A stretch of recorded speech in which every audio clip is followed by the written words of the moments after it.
A new face in the UK's top tarmac rally championship at the start of the 2011 season, we saw John Indri take to the stages in the unmistakable Cam Auto liveried Darien, Dave Engwell alongside on the pace notes. The campaign wouldn't get off to the best of starts at round one though. The Tour of Epint set up on the car all wrong for the first loop, but Indri still showing himself to be a top 10 contender, running in 9th place. Working on the setup of the car ready for the 3rd and 4th stages would bear little fruit. The conditions on the notorious Epint military ranges drying rapidly from the start of the event. Still a place gained, perhaps a combination of that Millington engine and some brave driving. Into the afternoon stages, the Darien team seemed to be finding some middle ground with that Welsh weather. Indri now on a charge, but problems with the downshift on the gearbox meant progress was still limited, maintaining that 8th position. The problems continued throughout the rest of the rally too, the decision to battle on giving us an early glimpse of that resolve that would characterise Indri's season. No change over the final stages, an impressive 8th place finish for John Indri and Dave Engwell in that yellow Darien. John, a fantastic event for you. You made the top 10 and it's been a good day. Yeah, it's actually been a terrible day from the car point of view. We've had nothing but set-up problems, but for 2/3 of the rally, we've not been able to get it into gear properly on the downshift.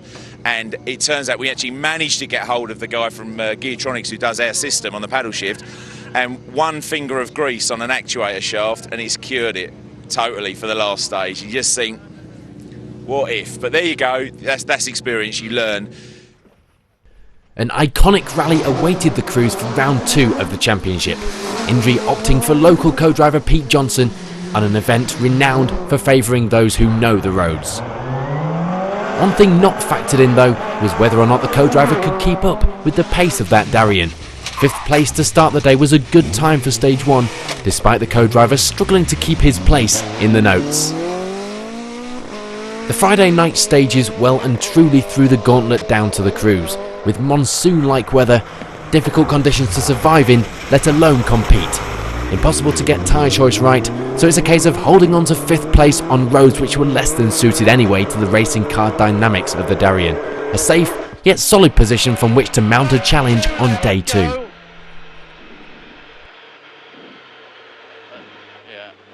That's aquaplaning there. So take it steady. Flat, 2 left, clear, 200. Retirements at the top of the leaderboard early on the 2nd day of competition mean promotion to 3rd at the start of the day for Indri and Johnson. Proving survival is key on this tough event. The Darien looking from the outside to be right at home on these iconic Manx stages. The story from inside that cockpit though slightly different. Bravery still the order of the day on fast, bumpy roads. A place dropped on the middle loop of the day was due in part to the intercom failing at the start of one of the stages, resulting to hand signals less than ideal and rounding the edges off your confidence. This effectively like losing one of your senses if you're a rally driver. 170. I've got no intercom. Left. Hey. I've got no intercom. 2. Are you plugged in? Yeah. Yeah, I'm plugged in. I can't hear you. 9 left. 8 right. 8 right. I can barely hear you, so you Okay. 40. Oh, what the fuck? Fucking hell. The intercom fixed by the team in service, Indri gets back on the pace to end the Manx National Rally in 6th place. An impressive finish when you consider that these stages really do not favour light, low and powerful rear-wheel drive cars like the Darien. John, you're here, you wanted to be here. I'm the happiest man on this wet Peel promenade. I'm sure it's lovely in the sunshine. Yeah, the afternoon we've had is just ridiculous. I mean, we've lost the intercom, as I told you earlier, for a whole loop. That's killed us. That's put us, you know, we were maybe 2nd behind Melvin at one stage, but this last stage couldn't get it in 1st gear. Sat on the start line for 15 seconds and thought my rally was over. So just to get it, I don't care. I think I'm in the top 5 of the Tarmac, or the Asphalt Championship, the REIS Asphalt Championship. And that is, I would have bitten your arm off for that at the start. I am going to have a drink tonight, boys. Hopefully you'll join me. I'm a happy boy. I don't care. Congratulations. Thank you very much. Round 3 sees Indri back with Dave Engwell for the 2-day Jim Clark rally in the borders of Scotland, another iconic closed road rally. The spectacular short blast around the town of Duns, a stage designed to entertain the spectators, and a real spectacle as the Darien powers to second fastest. That start cancelled out by the challenging stages which lay ahead of the crew for the Friday evening, however. The Abbey sent Baffin's stages very specialist, requiring a lot of commitment and rewarding local knowledge. Tight, twisty and bumpy, not the combination the Darien thrives on, with no downforce to push those rear tyres into the tarmac. Indri ends day 1 of the Jim Clark in 8th place. Day 2 would see a return for those setup struggles we saw at round 1. A frustrating start to the day, but benefiting from some retirements further up the field to occupy 7th by the end of the 2nd loop of stages. Tyre choice had become a big factor in Indri's ability to push in the Darien, so 7th place was a result of a safe strategy, still with stages in hand, and that resolve showing through with a push over the final stages of the rally. Indri and Engwell make up a place over that final loop of stages to take a 6th place finish, giving them 2nd in class.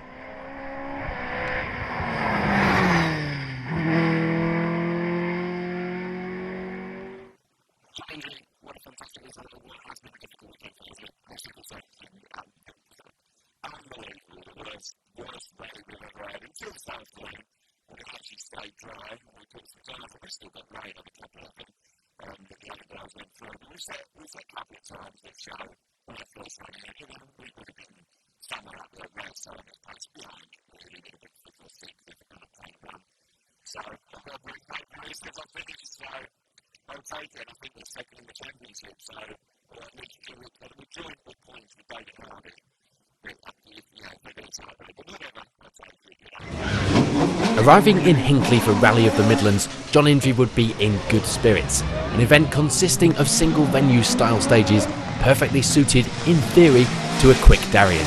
John's record on this type of event, very good indeed.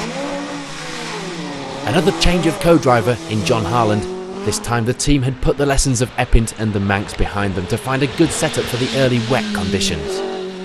That paying off with a 5th place start in the slippery conditions which naturally would favour the 4-wheel drive cars up ahead.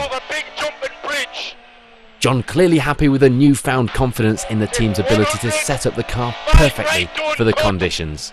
And 2 left, flat over finish. Johnny, we found the setup. That was good. That was the set. I see it. That felt balanced. That was lovely, wasn't it? Yeah, that felt balanced. Spot on. Good pace and confidence building into day 2. Unfortunately, disaster would strike when the car hit a hay bale on the Myra stage early in the day. Retirement at Rally of the Midlands, a bitter blow to Indri's championship campaign. Square bus stop at the arrows, going on the left. Square bus stop. It's here.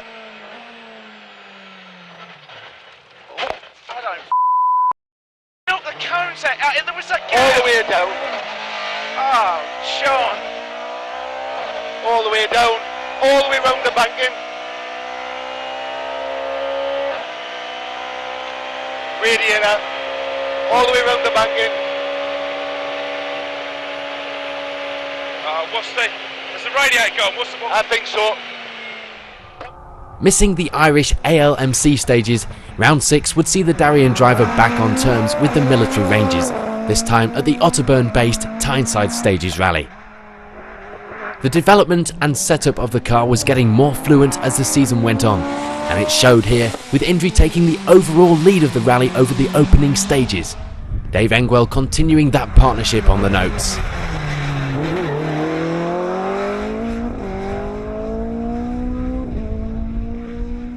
A fierce battle developing between championship leaders Simon Major and Damien Cole sees Indri back in 3rd on the next loop of stages.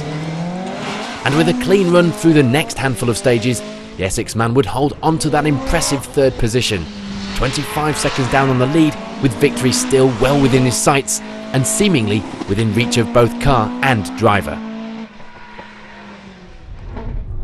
Into the next loop of stages now, and Indri's ability to keep pace with the top two challengers so far in the championship would see the top three in a league of their own out in front. The deficit to second looking too vast, however, to expect to push for more than a podium position now.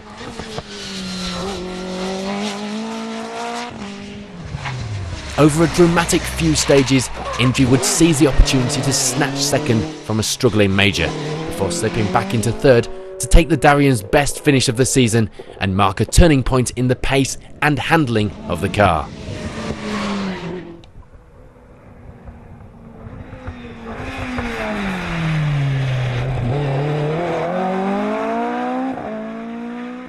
John, what a day for you in this Darrian. Yeah, brilliant, absolutely brilliant. Well, you can see we've got, look, I've got no excuses.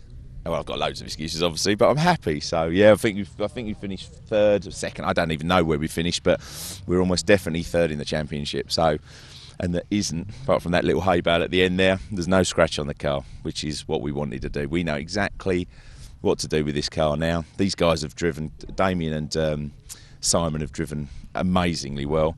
But we'll go back, we'll look at the in-car, get our pace notes set. We won't, not saying we'll beat them, but we'll be right with them next time. That's the way to look at it, and it's turned a corner for us. If you'd have asked me, would you like to finish third behind these guys? 100%. That would have been where, I did it. And obviously Steve Simpson and John Stone have dropped out, but it's a hard rally. You've got to get to the finish, haven't you? But Well into the second half of the season now, and with championships at stake, a large entry turns out for the Mueller and round 7. Wet conditions make the Epping military ranges treacherous early on, Indri finding a safe pace back in 5th. Maintaining that pace despite the weather, the Darrian pair maintain 5th over the third stage of the day, but stage 4 would see promotion to 4th following Steve Simpson's retirement.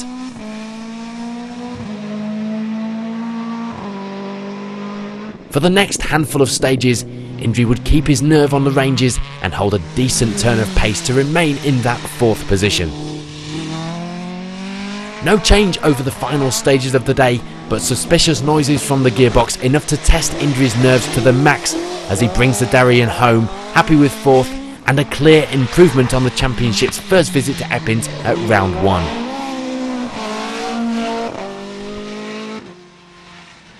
John, 4th place at the end of what has been a very difficult rally. You'll take that, won't you? Yeah, well, absolutely, yeah. Really pleased with that. As we spoke to you earlier, we know what the wet weather setup now is, and we were in a battle with another local guy, and he dropped back or lost a minute to us. So we've driven to the finish this afternoon, but thank God we have, because first and second gear are hanging out of this. They're making some god-awful noises. We changed that gear kit on the Richard Burns, and something hasn't gone right in there, so we've been lucky, but you need a bit of luck sometimes. Yep. And I think we are third in the championship, is that right? Yeah, we are third. So yeah, if you'd have offered me 4th in this rally, we've inherited 1 place from Steve Simpson. We were 5th from the get-go, so really, really pleased. Well done, enjoy that. I will do. We'll see you on the next one, yeah? Yeah. Round 8 and the penultimate round of the 2011 REIS MSA Asphalt Rally Championship, and to the notorious Kerwent stages, where curbs and buildings line the edge of the road, ready to catch out careless or over-exuberant driving.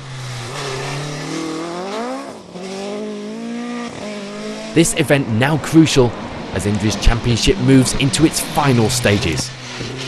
The first stage almost sees the Darrian crew fall foul of those Kerwent curbs, clipping one towards the end of the stage, lucky not to lose a wheel and to be able to return to service in 6th place. Left. Learning from his early mistake and curbing that unmistakable enthusiasm, Indri keeps things neat and picks up the pace to end the second stage in 4th position.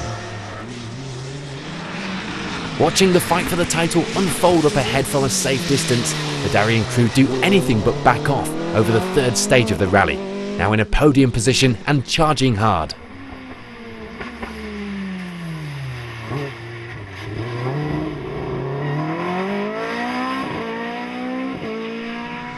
Those tactics working superbly as Major's significant retirement on stage 4 sees Indri inherit second place behind the new champion, Damien Cole. Building up a good advantage over the third place crew behind pays dividends as the Darien leaves the road on stage 5 and stops with the help of a brick wall. Fortunately for Indri, a small accident, the damage isn't rally ending and the pair hold on to that second place to bring the car back to service.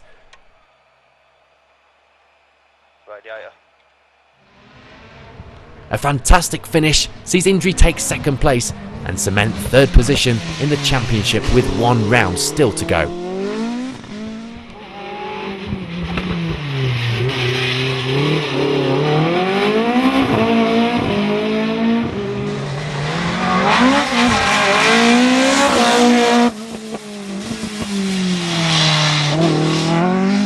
John, it's not been the easiest of rallies for you, but a good result. No, yeah, really happy. I mean, survival at this place. Yeah, we gave that a go. We had a couple of local guys that weren't in the championship. We were pushing with them, but yeah, we've got second overall in the championship. That's our first second score. Quickly do the maths. That gives me 9 extra points. I've got this little aim to get 100 points for this year.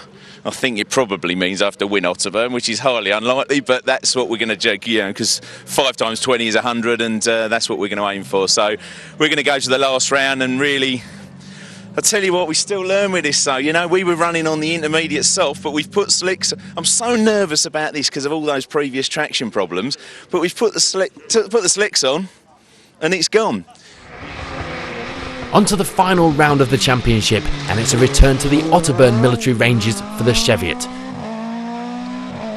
Although third place in the championship is already in the bag, Dave Engwell required a good finish here to walk Indri's line in the co-driver standings due to missing a few rounds earlier in the season. The pressure was on.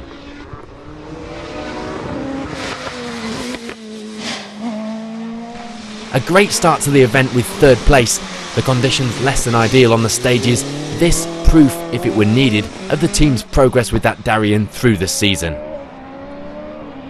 Remaining third after 4 stages of the rally, the crew not 100% happy with their performance, but the confidence is up and the pace was good.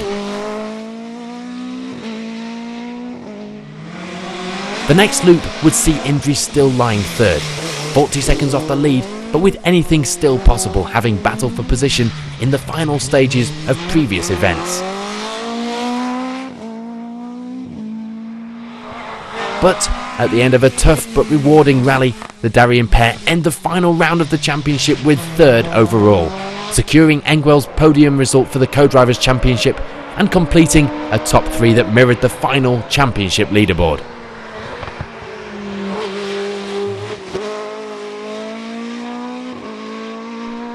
So an impressive campaign ends on a high note for Indri, who as a driver wore his heart on his sleeve and was quite clearly a fan favourite. Some good miles under his belt with the Darien, and the knowledge gained this year will put the team in a strong position for their return to the UK's top tarmac rally series in 2012. No doubt complete with a few vital changes to the car.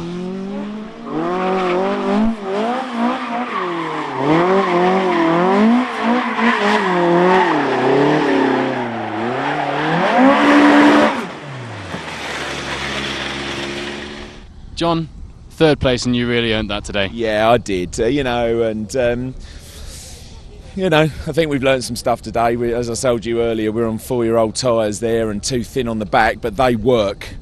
But coming into that last stage, it's just every muddy, crappy corner. These four-wheel drive boys, I don't think you can do much about it. That's what it is. We've obliterated the other guys in the rally, you know, and there's plenty of 4-wheel drive cars behind us and the 2-wheel drive guys. So, and we've had a couple of moments. Wayne's got some bits on the thing there, you know, sideways at 100 mile an hour is like, you know, makes you concentrated. But not a scratch on it. The engine's coming out now. We've got some upgrades for the winter and just really revved up for next year. If this weather turns around and goes dry for 8 out of 9 instead of the other way round, then, you know, we'll be somewhere. You won't beat these guys, but, you know, we'll be right on the You'll have a good try, I'm sure. Well done. Third place is a good result here. Thank you. Nice to be with you guys.